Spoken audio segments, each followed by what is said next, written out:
Bonjour Monsieur De Villiers, j'ai regardé votre passage hier sur CNews et je en mets une partie à la suite de cette vidéo. Vous avez dit des choses vraies, mais vous n'avez pas tout dit et on ne peut pas vous en vouloir, car il y a des choses que vous ignorez. Je suis désolé de vous l'annoncer, mais la situation est pire que celle que vous décriviez très bien hier soir. Pourquoi est-ce que c'est pire? Tout simplement parce que la Loire revient.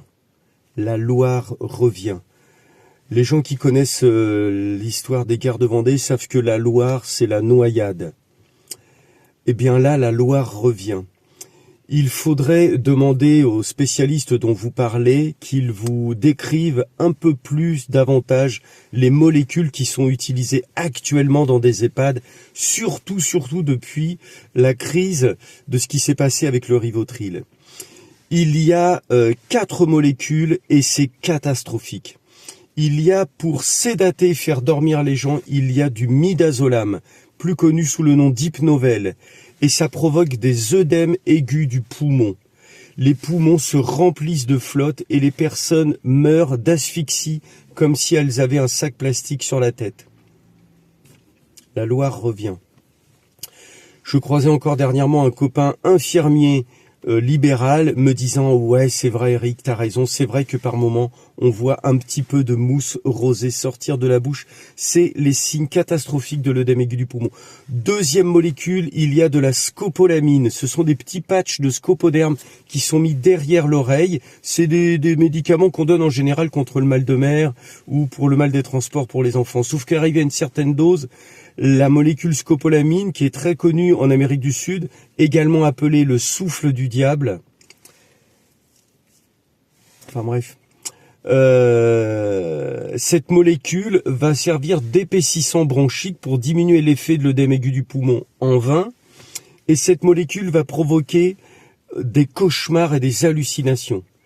Évidemment, tout ce que je vous dis est documenté. Documenté. Le vrai terme, ce serait sévèrement documenté. Troisième molécule qui va être utilisée, ça va être des molécules de type furosémide, l'Azilix, où on va faire uriner les gens, si possible, à l'avance pour les déshydrater. Donc la concentration du sang va augmenter, ça va avoir un effet secondaire, mais la déshydratation a pour objectif de limiter l'œdème pulmonaire.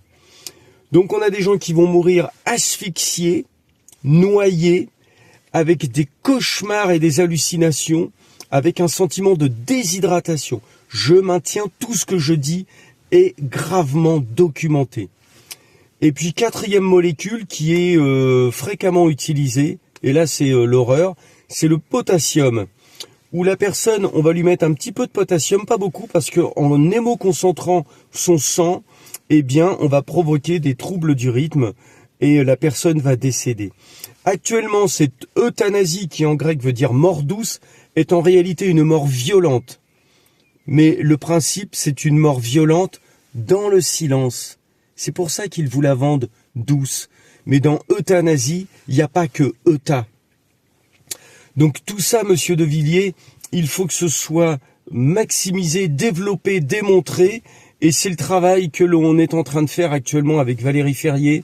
Nous allons mettre tout ça en avant. Nous sommes sains d'esprit, nous sommes en bonne santé. Nous allons bien, même si nous sommes profondément en colère et inquiets.